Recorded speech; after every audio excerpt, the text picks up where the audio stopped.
Voilà, donc on accueille Monsieur Patrick Sabin, maire d'Escours, qui va nous parler de l'écoquartier, du projet d'écoquartier du TUC à Escours. Est-ce que vous pouvez, pour commencer, nous présenter un petit peu ce projet, la genèse, le but Alors, aujourd'hui, nous n'avons plus de terrain pour loger nos jeunes. Et donc, ce qu'on voulait absolument, c'est pouvoir acquérir du terrain, et pas loin du centre-bourg. On a eu l'opportunité avec des propriétaires, on a eu une opportunité d'acheter 2 hectares 6. Voilà. Et aujourd'hui, ça nous permet d'être propriétaires du foncier et d'essayer de voir comment on peut travailler pour pouvoir garder nos jeunes, parce qu'on est quand même commune pré-littorale. Les prix du foncier ont flambé. Par rapport à il y a 4-5 ans, c'est à peu près 3 fois le prix. Et voilà, on sait que si on ne fait pas quelque chose, on n'arrivera pas à loger nos jeunes et nos moins jeunes, personnes qui seraient isolées, qui voudraient se rapprocher du bourg. Alors comment est né ce projet d'écoquartier? Donc il y a eu ce terrain, et un projet d'écoquartier, c'est quelque chose de précis, avec une dimension environnementale forte, avec vous avez une dimension de co-construction aussi, avec la population?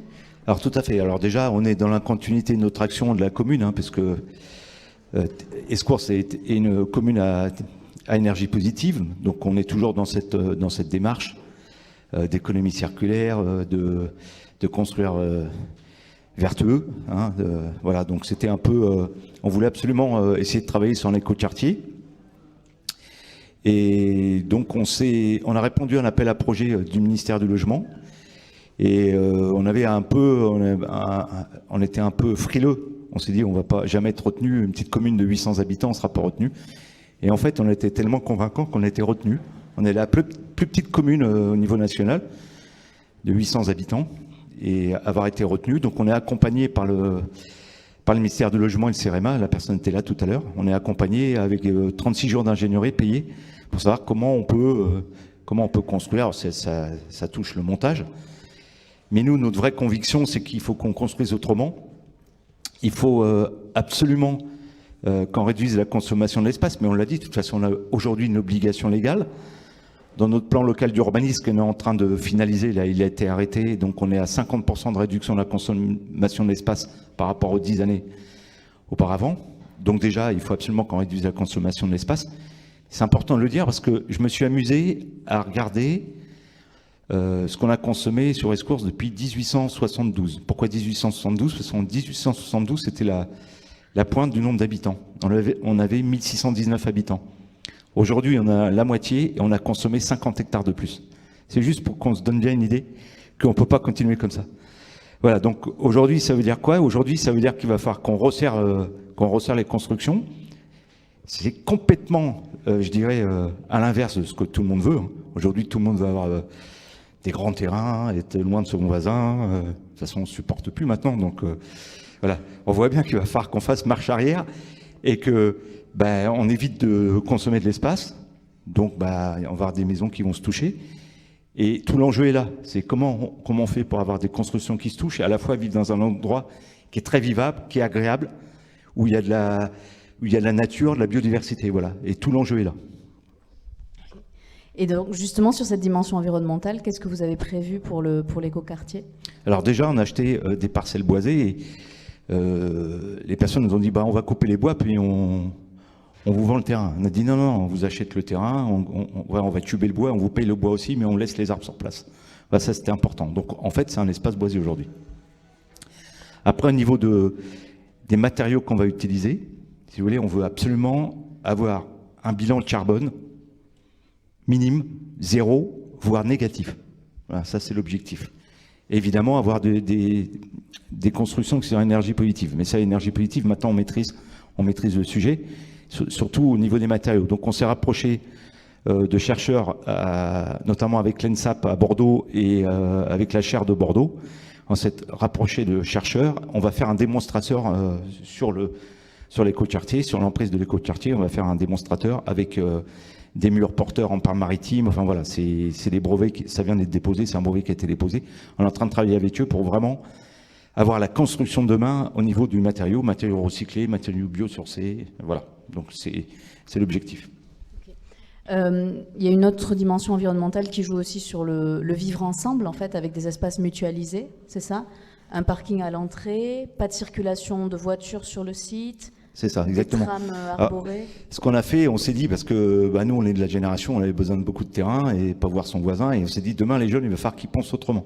Donc, ce qu'on a fait, c'est qu'on a lancé une petite consultation à travers le bulletin municipal en disant, voilà, si vous êtes jeune, vous avez envie demain d'habiter dans l'écoquartier, est-ce que vous voulez participer avec nous? Donc, on avait une dizaine de jeunes. Alors, il y avait des très jeunes qui ont un peu décroché, mais on a trois éléments moteurs, là, des gamins qui ont entre 17 et 18 ans, qui seront là demain pour exposer un peu leur vision des choses.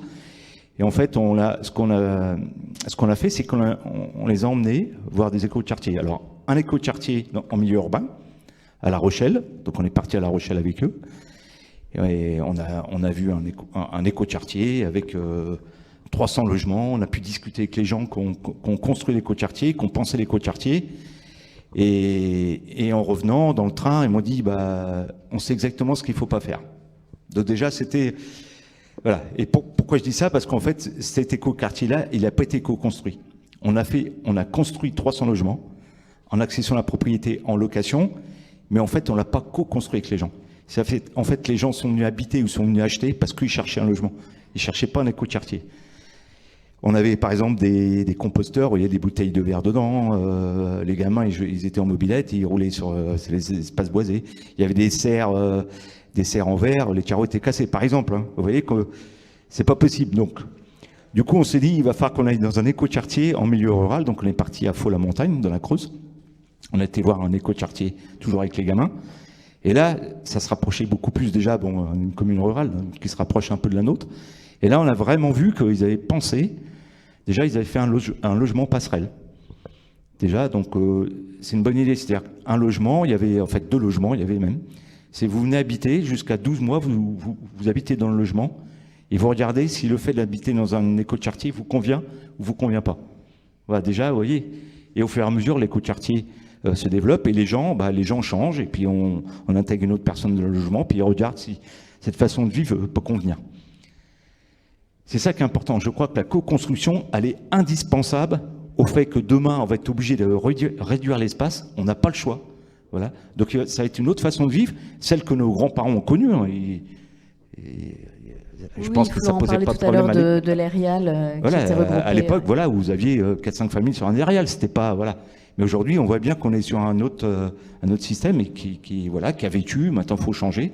Donc, je crois qu'un écoquartier, avec des locaux communs, on a prévu des locaux communs. Les gamins, ils ont imaginé tout ça. Vous les verrez demain. Effectivement, on rentre pas dans le lotissement. Les voitures, elles sont à l'extérieur, sur des parkings avec la production énergétique qui va profiter à tout le monde.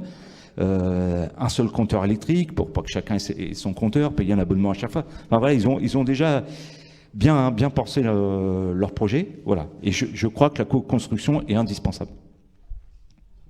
Oui, je crois aussi. Donc, pour les logements, j'ai vu qu'étaient évoquées des surfaces de 80 mètres carrés, 120 mètres carrés. Enfin, est-ce que vous êtes très avancé sur le détail du projet ou c'est encore en cours d'évolution pour s'adapter justement parce que, par exemple, un logement de 80 mètres carrés, on imagine plus difficilement une famille monoparentale ou une personne seule. Est-ce que vous allez essayer de mixer un petit peu la typologie des logements pour avoir aussi différents types d'habitants, en fait, sur cet écoquartier? Alors, déjà, il faut voir qu'on a bien, on a imaginé qu'on fera des phases. Pourquoi? Parce que aujourd'hui, si on fait 30 ou 40 logements, c'est sûr qu'ils vont être pris rapidement, pas de problème. Nous, c'est pas ce qu'on souhaite. Nous, ce qu'on souhaite, c'est que nos jeunes et nos anciens du village, déjà, ils puissent se loger.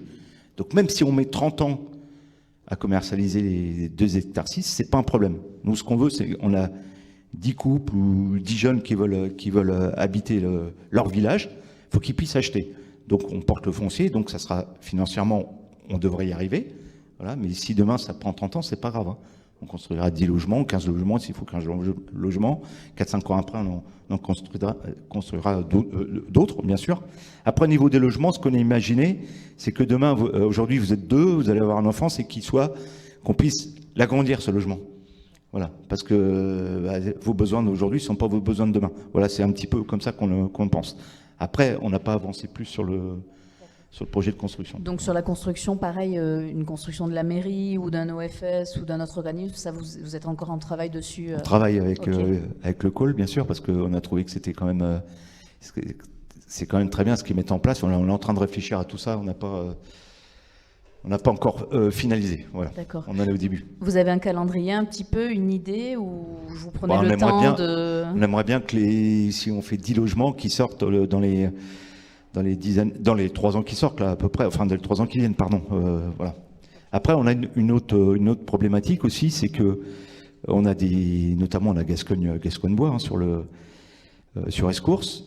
Eh ben, ils n'arrivent pas aujourd'hui, ils cherchent à embaucher des ingénieurs, ils n'arrivent pas à les loger. Donc aujourd'hui, ça pose un problème réellement d'emploi, hein, dans les entreprises, parce qu'ils ne trouvent pas de logement. Donc il faut aussi qu'on travaille avec les entreprises. Vous voyez, il y a les problématiques, il faut qu'on rentre les briques les unes dans les autres, mais il faut essayer de résoudre toutes ces problématiques, à la fois pour les entreprises. On a fait une étude économique et sociale sur la communauté de communes, on s'est aperçu que 58% des gens qui venaient, ils n'avaient pas de travail. Alors vous dites quelque part, voilà, est-ce qu'on ne peut pas déjà loger ceux qui travaillent? Oui, c'est délicat. Hein, on sait aussi qu'il y a le phénomène d'entreprises qui n'arrivent pas à recruter parce que les gens n'arrivent pas à trouver un logement. Exactement. Donc, nous, on a des exemples très concrets autour de nous. c'est ça.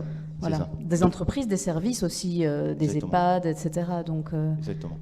travailler avec les entreprises et les services aussi paraît judicieux. Est-ce qu'il y a des questions sur l'écoquartier?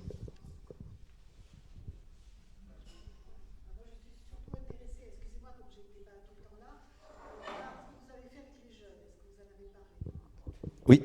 Vous parlez de moi oui. Ou des jeunes? Non, il y a une chose que je peux quand même rajouter. Ils vont venir demain, donc vous pourrez discuter avec eux. En plus, ça, ils commencent à avoir un peu l'habitude maintenant, donc c'est super. Même pour nous, élus, c'est super de travailler avec des jeunes. Et voilà, ils s'imaginent demain habiter, c'est ça qui est bien. Mais la réussite du projet, nettement, il faut que, in fine, le prix du remboursement, et donc c'est pour ça que le BRS, c'est intéressant aussi, le prix du remboursement de l'emprunt que vous allez faire, faut qu'il soit en gros équivalent à loyer. Parce que sinon, ça sera compliqué. Parce que les gens auront toujours beaucoup plus de terrain et ça sera très compliqué. Donc déjà, si vous avez un remboursement qui équivaut à un loyer, ils ne se poseront pas la question. Au pire, ils remboursent, et puis si au bout de 5 ans ils partent, et ben ça retombe, on va resservir une autre personne qui seront dans le même cas, quoi. Voilà. Je crois que c'est ça qui est important, c'est d'avoir un remboursement qui est équivalent à un loyer. Et vous envisagez aussi des logements passerelles, du coup? Oui, tout à fait. Pour que les gens puissent tester le modèle de l'écoquartier. Exactement.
Merci. Je ne voulais pas le dire que tu n'avais pas fini le film pour ne pas te mettre mal à l'aise, mais puisque tu l'as dit.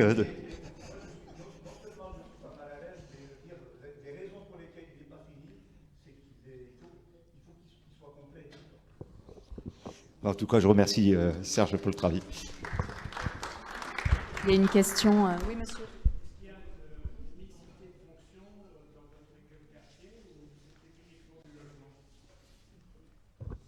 Non, ça sera uniquement du logement et par contre, il y aura des espaces partagés.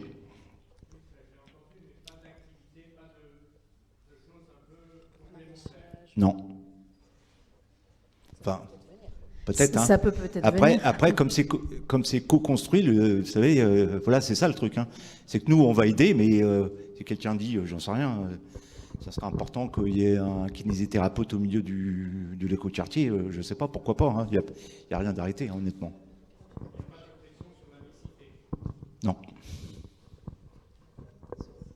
Oui. Vous avez évoqué la question du caractère évolutif du logement. Il se traduirait comment ce caractère évolutif? Est-ce que ce serait, par exemple, si la famille s'agrandit, la possibilité d'agrandir le logement ou de passer à un autre d'échanger avec quelqu'un d'autre. C'est un peu les deux, en fait.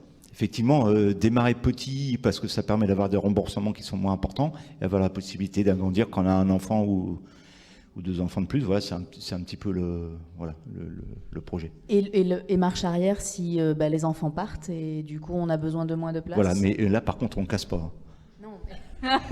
Non, non, on casse pas, mais on peut échanger avec quelqu'un qui aurait besoin de... Pourquoi pas, voilà. tout à fait. Ok.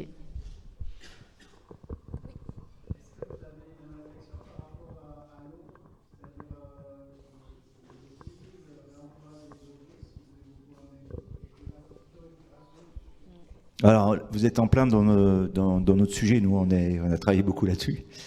Effectivement, le remploi des eaux grises, là, déjà, on s'est battu au niveau de l'ARS pour le mettre dans les EHPAD, vous voyez, parce qu'on considérait que c'était pas bien et tout. Enfin, bon, bref, on va y arriver quand même.